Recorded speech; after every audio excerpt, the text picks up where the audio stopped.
तो जैसा कि हमने लास्ट एपिसोड में देखा था, रेड एम्प्रेस शू जो होती है उसे पता लगता है कि उसकी फैमिली का कोई मेंबर जो है वो बच गया है, जिसे पता करने के बाद वो गेट को खोलकर अंदर आ जाती है। और जैसे ही वो सामने की तरफ देखती है तो उसे पता लगता है कि वहाँ पर बाई किंग बैठी हुई है, जिसने कि उसके किसी फैमिली मेंबर जियाओ जियाओ का भेष बदला होता है। और अब रेड एम्प्रेस शू को वहाँ पर देखते के साथ ही जो बाई किंग होती है वो एक्टिंग कर कर रोते हुए जो रेड एम्प्रेस शू होती है उसके जाकर गले लगकर रोना शुरू कर देती है। जो देखते के साथ ही रेड एम्प्रेस शू जो होती है वो उसे बोलती है कि जाओ जाओ, क्या सच में ये तुम हो?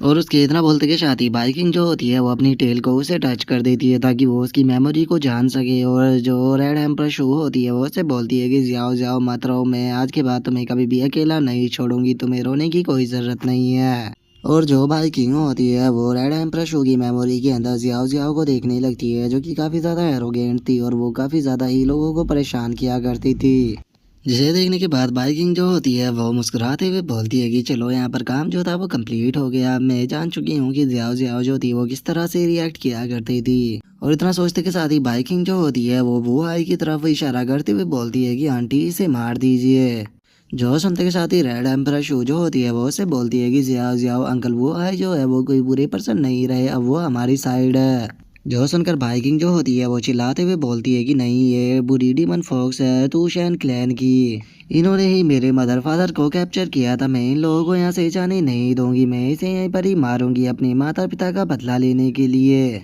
जो सुनते के साथ ही अब जो रेड एम्प्रेस शू होती है वो हाई से बोलती है कि अंकल वो हाई जियाओ जियाओ जो है वो अभी काफ़ी ज़्यादा यंग है और ये अपने माता पिता को खोने के कारण काफ़ी ज़्यादा दुखी रहती है, तो इसीलिए मैं उम्मीद करती हूँ कि आप इसकी बात को दिल पर नहीं लोगे। जोशन का वो हाई जो होता है वो उसे बोलता है कि रेड एम्प्रेस शू आपको टेंशन लेने की बिल्कुल भी ज़रूरत नहीं है, मैं जानता हूँ कि लिटिल गर्ल जो है वो अभी काफ़ी ज़्यादा यंग है और उसी के साथ में ये आपकी फैमिली से भी है, तो फिर कैसे ही मैं इनकी बातों का बुरा मान सकता हूँ। जो सुनते के साथ ही जो रेड एम्प्रेस शू होती है वो आई से बोलती है कि आप जियाओ याओ को सेफली यहाँ पर लेकर आए हो, तो इसीलिए मैं आपकी इस काइंडनेस को कभी भी नहीं बोलूँगी। और उसके इतना बोलते के साथ ही अब बाइकिंग जो होती है वो एक्टिंग करते हुए बोलती है कि आंट मैं काफ़ी ज़्यादा डर गई थी, मुझे लगा था कि जैसे मेरे फादर और मदर को कैप्चर कर लिया गया था मुझे भी ऐसे ही कैप्चर कर लिया जाएगा और मैं कभी भी आपसे नहीं मिल पाऊंगी। जो सुनते के साथ ही जो रेड एम्प्रेस शू होती है वो उसे गोद में लेते हुए बोलती है कि तुम टेंशन मत लो, जब तक मैं यहाँ पर हूँ अब कोई तुम्हें यहाँ पर टच भी नहीं कर पाएगा।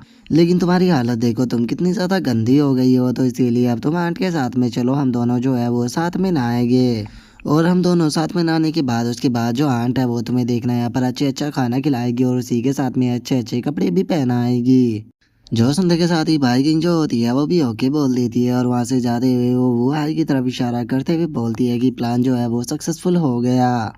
जिसके बाद अब हमारा व्यू जो होता है वो किसी दूसरी जगह पर आ जाता है, जहाँ पर कि हम देखते हैं कि जो शू होती है वो बाइकिंग के साथ में बाथटब में नहा रही होती है, रोज के पैरों को पकड़ते हुए उससे बोलती है कि तुम इतनी दूरों से यहाँ पर अकेली आई, जिस कारण तुम्हें काफ़ी बुरी बुरी जगह से भी होकर गुजरना पड़ा होगा, लेकिन उसके बाद भी तुम्हारी बॉडी बिल्कुल सही है। जो सुनते के साथ ही बाइकिंग उससे बोलती है कि हाँ, आपको मुझे चेक करने की ज़रूरत नहीं है, मेरी बॉडी पूरी तरह से ठीक है, क्योंकि जो अंकल डी थे वो उस टाइम पर मेरे साथ में ही थे और उन्होंने मुझे प्रोटेक्ट भी किया था, जिसका मुझे कुछ भी नहीं हुआ। जो सुनकर रेड एम्प्रेस शू जो होती है वो बोलती है कि ओ अच्छा, अब मुझे समझ में आया कि तुम इंजर्ड क्यों नहीं हो, इसका मतलब उसने तुम्हें प्रोटेक्ट किया था। जो सुनकर बाइकिंग उससे पूछती है कि जो अंकल डी है आंट वो अब कैसे है। जो सुनकर रेड एम्प्रेस शू जो होती है वो उसको बताती है कि उसकी इनर एल्केमी जो थी वो डिस्ट्रॉय हो गई थी और इसी के साथ में उसकी बॉडी के अंदर पॉइजन भी था, इसीलिए वो सिटी तक पहुंचने से पहले ही मर गया था। जो सुनते के साथ ही अब बाइकिंग जो होती है वो भी एक्टिंग कर कर वहाँ पर रोने लगती है और वो रोते हुए बोलती है कि क्या अंकल डी मर गए। जो सुनते के साथ ही जो रेड एम्प्रेस शू होती है वो उसे गले लगाते हुए बोलती है कि तुम्हारे फादर मदर और तुम्हारे चले जाने के बाद मुझे लगा कि हमारा शू ग्लैन अब नहीं बच पाएगा, लेकिन ये काफ़ी खुशी की बात है कि तुम सरवाइव कर गई और अब इस पूरे वर्ल्ड के अंदर तुम इकलौती ही मेरी रिलेटिव बची हो, तो इसीलिए अब चाहे कुछ भी क्यों ना हो जाए मैं तुम्हें कुछ भी नहीं होने दूंगी, चाहे मुझे उसके लिए खुद की जान को क्यों ना देना पड़ जाए। और रेड एम्प्रेस शो के इतना बोलते के साथ ही हम देखते हैं कि दो लड़कियां जो होती है वो वहाँ पर आ जाती है, जो कि काफ़ी जल्दबाजी में भी लग रही होती है और वे वहाँ पर आने से पहले ही ज़मीन पर भी गिर जाती है। जो देखने के बाद रेड एम्पायर शो गुस्सा होते हुए बोलती है कि क्या हुआ, तुम लोग इतनी जल्दबाजी में क्यों हो। और उसके इतना बोलते के साथ ही बाइकिंग जो होती है वो एकदम से उछल कर जो रेड एम्पर शू होती है उससे चिपक जाती है और उससे चिपकते हुए बोलती है कि लगता है कि अर्थ ड्रैगन यहाँ पर आ गया। जो सुनते के साथ ही रेड एम्पर शू जो होती है वो बाइकिंग से बोलती है कि कोई अर्थ ड्रैगन नहीं आया बल्कि ये दो बेवकूफ़ लड़कियां हैं जो कि इधर उधर गिरती रहती है, इसीलिए तुम्हें घबराने की जरूरत नहीं है। और इतना बोलकर रेड एम्पर शू जो होती है वो उन दोनों लड़कियों से बोलती है कि स्काई प्रिजन की जो की है वो मेरे कपड़ों के अंदर है, तो उसे निकालो और ले जाकर जो ग्रीन एम्पर है उसे दो और उससे बोलना कि उसे इम्पोर्टेंट काम जो है वो कहना है, उसे आयरन बीस्ट गर्ल के साथ में डील करनी होगी। जो सुनकर वे दोनों भी ओके बोल देती है। जिसके बाद अब जो बाइकिंग की सिस्टम होती है वो भी बाहर आ जाती है और जो बाइकिंग होती है वो अपनी सिस्टम से बोलती है कि जाओ याओ तुम जाओ जाकर इन दोनों मेड को फॉलो करो और ये पता करना कि आखिर ये की को कहाँ पर रखती है। जो सुनते के साथ ही जाओ याओ भी ओके बोल देती है। लेकिन तभी रेड एम्परा शू जो होती है वो पानी से बाहर निकलते हुए बाइकिंग को पकड़कर उससे बोलती है कि चलो टाइम है अब दूसरी जगह पर चलने का। जो सुनकर बाइकिंग जो होती है वो बड़ा ही क्यूट सा फेस बनाते हुए उससे बोलती है कि आंट अब हम लोग जो है वो कहाँ पर जा रहे हैं। जो सुनकर रेड एम्परा शो जो होती है वो बाइकिंग से बोलती है कि पहले तो हम लोग जो है वो सिटी के अंदर घूमने के लिए जाएंगे ताकि हम लोग तुम्हारे लिए अच्छे अच्छे कपड़े खरीद सके, जिसके बाद हम शाम को आकर डिनर जो है वो करेंगे।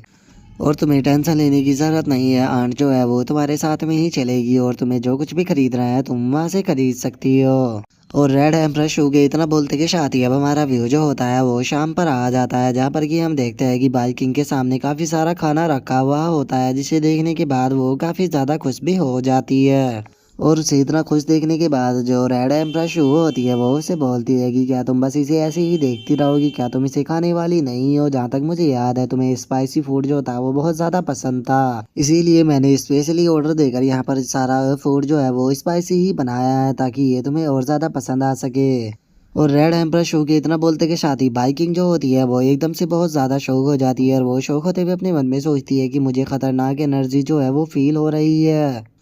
और उसके इतना सोचते के साथ ही हम देखते हैं कि ग्रीन एम्पर वो जो होती है वो वहाँ पर आ जाती है और वो वहाँ पर आने के बाद बोलती है कि तुमने इन दोनों मेट से बोला कि तुम किसी इंपॉर्टेंट काम को करने के लिए जा रही हो, मुझे लगा कोई एक्सीडेंट हो गया और तुम फ्रंट लाइन पर जा रही होगी, लेकिन जरा देखो तो तुम तो यहाँ पर बैठकर आराम से यहाँ पर डिनर जो है उसके मजे ले रही हो। और इतना बोलकर वो जो की होती है वो दोबारा से रेड एम्पर शू की तरफ फेंक देती है और उसे पकड़ने के बाद रेड एम्पर शू जो होती है वो से बोलती है कि उस लड़की की फिजिकल पावर जो है वो बहुत ज़्यादा है, इसीलिए उसे टेक डाउन करना इतना आसान नहीं था, लेकिन मैं जानती हूँ कि तुम्हारी इल्यूजन की पावर जो है वो काफ़ी ज़्यादा है और तुम आसानी से उसे अपने इल्यूजन के अंदर फंसाकर उससे इन्फॉर्मेशन कलेक्ट कर सकती हो। जो सुनते के साथ ही जो ग्रीन एम्पर वो होती है वो बाइकिंग की तरफ देखते हुए बोलती है कि मुझे याद है जो अंकल वो आए थे, उन्होंने कहा था कि उसने तुम्हारी फैमिली के किसी मेंबर को बचाया है, तो क्या ये बच्ची वही है? जो सुनते के साथ ही रेड एम्पर शू जो होती है वो बोलती है कि हाँ तुमने बिल्कुल सही कहा, ये वही है और तुम बिल्कुल सही टाइम पर भी आई हो, आकर तुम हमारे साथ में खाना क्यों नहीं खाती? और उसके इतना बोलते के साथ ही जो ग्रीन एम्पर वो होती है वो एकदम से बाइकिंग के सामने आ जाती है और उसके सामने आने के बाद बोलती है कि एक मिनट रुको, क्या ये लड़की सच में तुम्हारी फैमिली से है? इसे देखते के साथ ही मुझे ये चीज़ जो थी वो फील हो गई थी। और अब ग्रीन एम्पर वो के एक्सप्रेशन को देखने के बाद जो बाइकिंग होती है वो बहुत ज़्यादा घबराने लगती है और वो घबराते हुए अपने मन में सोचती है कि सब कुछ खत्म हो गया, इसके एक्सप्रेशन को देखकर ऐसा लग रहा है कि इसे मेरी असलियत पता लग गई। और उसके इतना सोचते के साथ ही जो ग्रीन एम्पर वो होती है वो एकदम से गुस्से में अपनी होरा को रिलीज करने लगती है और वो वहाँ पर कुछ बोलने ही वाली होती है, जिसे देखने के बाद बाइकिंग घबराते हुए अपने मन में सोचती है कि सब कुछ खत्म हो गया, इसे पता लग गया है कि मैं यहाँ पर फेक हूँ, लेकिन आखिर इसे पता कैसे लगा? क्योंकि ग्रैंडपा फैंग जो थे वो भी इस चीज़ को यहाँ पर पता नहीं कर पाए थे। और बाइकिंग ये सोच ही रही होती है, लेकिन तभी रेड एम्पर शू जो होती है वो वहाँ पर खास कर जो ग्रीन एम्पर वो होती है उसे शांत कर देती है। जिसके बाद अब जो ग्रीन एम्पर वो होती है वो बोलती है कि मैं बस इसे इसीलिए देख रही थी क्योंकि ये मुझे काफ़ी ज़्यादा फैमिलियर लग रही थी और ये तो यहाँ पर जियाओ जियाओ है, मुझे अभी भी याद है जब पिछली बार इसने मेरे यहाँ पर नाक के ऊपर काट लिया था। इतना टाइम बीत गया लेकिन उसके बाद भी अभी भी तुम नहीं बदली हो, अभी भी तुमने मुझे देखने के बाद मुझे बिल्कुल भी रिस्पेक्ट नहीं दी। जो सुनते के साथ ही बाइकिंग जो होती है वो कुछ बोलने ही वाली होती है, लेकिन तभी रेड एम्प्रेस शू जो होती है वो बोलती है कि ये बहुत ही बड़ी प्रॉब्लम जो होती है उससे बचकर निकल कर आई है, क्योंकि ये क्यांग किंगडम के अंदर फंस गई थी, तो इसीलिए तुम्हें इसे डराने की ज़रूरत नहीं है। जो सुनकर ग्रीन एम्पर वो जो होती है वो भाई किंग के गालों को पकड़ लेती है और उसके गालों को पकड़ने के बाद उससे बोलती है कि ये बस किस्मत है जो कि तुम वहाँ से बचकर निकल आई, लेकिन अब तुम्हें कहीं जाने की ज़रूरत नहीं है क्योंकि वैनियाओ सिटी ही आज से तुम्हारा घर है। लेकिन अभी दोनों आंटियां जो है तुम्हारी वो वॉर के अंदर लगी हुई है, इसीलिए वे तुम्हारे ऊपर ज़्यादा ध्यान नहीं दे पाएगी। तुम्हें यहाँ पर खुद का ध्यान अपने आप ही रखना होगा और उससे अलग तुम्हें यहाँ पर अपना बिहेवियर को भी चेंज करना होगा। क्या तुमने मेरी बात को सुन लिया? जो सुनकर बाइकिंग जो होती है वो घबराते हुए बोलती है कि ठीक है आंट, मैं आपकी बात को समझ गई। जो सुनकर ग्रीन एम्पर वो जो होती है वो अब उनसे बोलती है कि मैं स्पाइसी फूड जो है वो नहीं खाती हूँ, तो इसीलिए तुम अपने खाने को एंजॉय कर सकते हो, लेकिन अभी के लिए मैं यहाँ से जा रही हूँ और तुम भी यहाँ पर बैठकर आराम से एंजॉय करो, लेकिन जब तुम फ्री हो तो आकर मुझसे मिलना। जो सुनकर रेड एम्पर शू जो होती है वो भी उसे ओके बोल देती है। जिसके बाद अब बाइकिंग जो होती है वो रेड एम्पर शू से बोलती है कि आंटी क्या आपको यहाँ पर कोई इंपॉर्टेंट काम करने के लिए जाना होगा?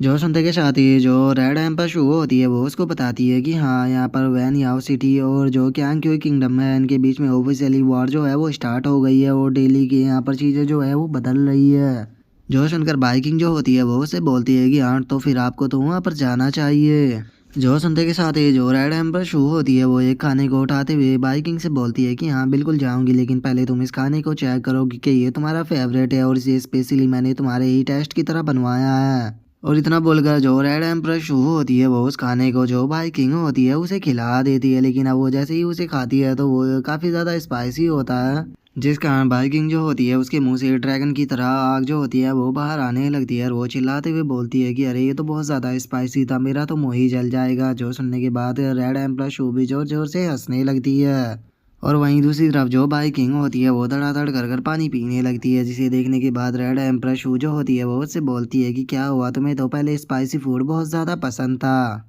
जो सुनने के बाद बाइकिंग जो होती है वो बोलती है कि इतने लंबे टाइम तक वहाँ पर फंसी रहने के कारण मैं स्पाइसी फूड जो थी वो नहीं खा पाई थी, इसीलिए मुझे अब इसकी आदत नहीं रही। जो सुनते के साथ ही अब जो रेड एम्पर शू होती है वो उसे गले से लगा लेती है और वो उसे गले से लगाते हुए बोलती है कि मैं जानती हूँ कि तुम क्यांग किंगडम के अंदर प्रिजन के अंदर कैद थी, इसीलिए तुम वहाँ पर अपनी मर्जी का कुछ भी नहीं कर पाई। लेकिन अब तुम्हें टेंशन लेने की ज़रूरत नहीं है क्योंकि अब तुम जो है वो अपने घर आ चुकी हो और यहाँ पर तुम जो कुछ भी खाना चाहो तुम आराम से खा सकती हो और मेड को ऑर्डर दे सकती हो, तुम जो भी ऑर्डर दोगी वो तुम्हारे लिए यहाँ पर बना देगी। जो सुनते के साथ ही अब बाइकिंग जो होती है वो बहुत ही फनी सा फेस बनाते हुए अपने मन में सोचती है कि ये तो बहुत ही बड़ी प्रॉब्लम हो गई, मैं स्पाइसी फूड जो है वो कभी भी नहीं खाती, लेकिन यहाँ पर रहकर तो ऐसा लगता है कि डेली के स्पाइसी फूड ही खाना होगा मास्टर, अब मैं क्या करूँ? और उसके इतना सोचते के साथ ही अब रेड एम्पर शू जो होती है वो बाइकिंग को अपने साथ में लेकर जाने लगती है और उसे ले जाते हुए बोलती है कि चलो अब काफ़ी ज़्यादा रात जो है वो हो चुकी है, तो चलो मेरे साथ बेडरूम में चलो, हम दोनों आज साथ में ही सोएंगे।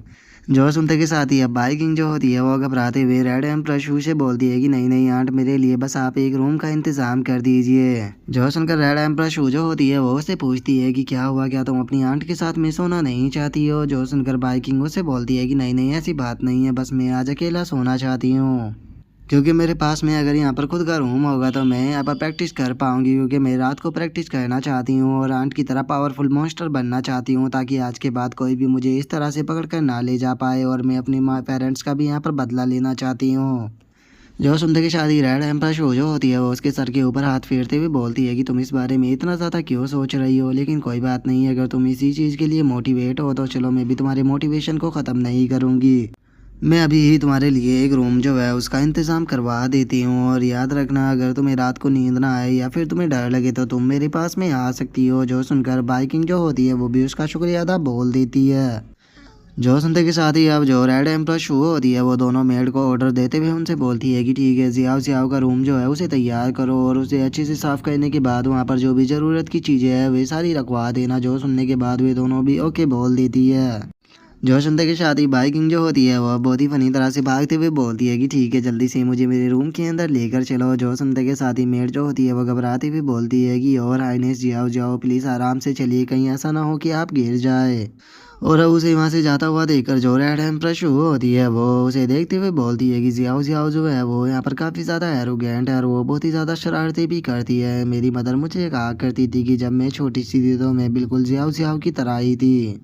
इसीलिए मैंने इस छोटी सी बच्ची को अपने पास में रख लिया और मैं इसे ट्रेन करने लगी, क्योंकि मुझे उम्मीद थी कि ये मेरे फ्यूचर में जो शो क्लैन है उसे संभालेगी। और सच में ये मेरे शो क्लैन के लिए एक ब्लेसिंग ही है जो कि ज़ियाओ ज़ियाओ जो है वो क्यांग क्यूई किंगडम से यहाँ पर जिंदा बचकर वापस आ गई है, क्योंकि मैंने नहीं सोचा था कि ये कभी भी वहाँ से आ पाएगी। और उसके इतना बोलते के साथ ही अब एक मेड जो होती है वो रेड एम्परर शू को आकर बताती है कि रेड एम्परर जो ग्रीन एम्परर है वो मार्शल आर्ट अरीना के अंदर आपका काफ़ी लंबे टाइम से इंतजार कर रही है। जो सुनने के बाद जो शू होती है वो बेहोश होके बोल देती है, जिसके बाद हमारा व्यू जो होता है वो मार्शल आर्ट अरीना के अंदर आ जाता है जहाँ पर कि ग्रीन एम्परर खड़ी होती है। और अब रेड एम्परर को वहाँ पर आता हुआ देखकर जो ग्रीन एम्परर होती है वो उससे बोलती है कि मैंने नहीं सोचा था कि तुम मुझसे यहाँ पर मिलने के लिए बोलोगी। मुझे यहाँ पर एक चीज़ जो है वो बिल्कुल भी समझ में नहीं आ रही, फ्रंट लाइन के अंदर इतनी ज़्यादा प्रॉब्लम जो है वो चल रही है, लेकिन हमारी रेड एम्परर को देखो, वो यहाँ पर हज़ारों मॉन्स्टरों की लाइफ को खतरे में डालकर यहाँ पर एक फेक लड़की के साथ में घर पर आराम से खेल रही है। शू, मुझे इस मैटर के ऊपर पूरी तरह से एक्सप्लेनेशन चाहिए कि आखिर क्यों तुम उस फेक लड़की को यहाँ पर अपने घर के अंदर रख रही हो। जो सुनने के बाद रेड एम्परर शू जो होती है वो उससे बोलती है कि देखो मैं एक वॉरियर हूँ, इसीलिए मैं इल्यूजन को नहीं देख सकती, लेकिन हाँ जब मैं उसके साथ में नहा रही थी तो उस टाइम पर मुझे ये चीज़ जो थी वो फील हो गई थी। लेकिन यहाँ पर एक चीज़ बिल्कुल क्लियर है कि यहाँ पर उस लड़की की बॉडी शेप और जो उसकी एज है वो पूरी तरह से जियाओ जियाओ की तरह ही है। और एक छोटी सी लड़की जो कि जियाओ जियाओ की एज की है वो एकदम से हमारी सिटी के अंदर आती है जिस टाइम पर पूरे माउंटेन एंड सी वर्ल्ड के अंदर यहाँ पर वॉर हो रही है। तो क्या तुमने अभी तक भी गेस नहीं किया कि वो आखिर कौन हो सकती है? जो सुनते के साथ ही जो ग्रीन एम्परर वो होती है वो भी एकदम से काफ़ी ज़्यादा शौक हो जाती है। और वो शौक होते हुए उससे बोलती है कि क्या तुम्हारा कहने का मतलब ये है कि वही लिटिल गर्ल वही है, क्या तुम इस चीज़ को लेकर पूरा श्योर हो? जो सुनते के साथ ही जो रेड एम्परर शू होती है वो उससे बोलती है कि देखो मैं इस चीज़ को लेकर पक्का पूरी तरह से श्योर तो नहीं हूँ, लेकिन पास्ट में मैंने उसे कई बार देखा है तो इसीलिए मुझे लगता है कि ये वही है। जो सुनकर ग्रीन एम्पर वो जो होती है वो उससे बोलती है कि अगर ये वही है तो फिर ये तो काफ़ी अच्छी बात है, यहाँ पर तुम किसी को भेजकर उसको पकड़वा क्यों नहीं देती हो, जिसके बाद हम वो रेनकार्नेशनों के पास में उसे भेज देंगे। जो सुनते के साथ ही जो रेड एम्पर शो होती है वो चिल्लाते हुए उससे बोलती है कि नहीं मैं इस चीज़ के लिए तैयार नहीं हूँ।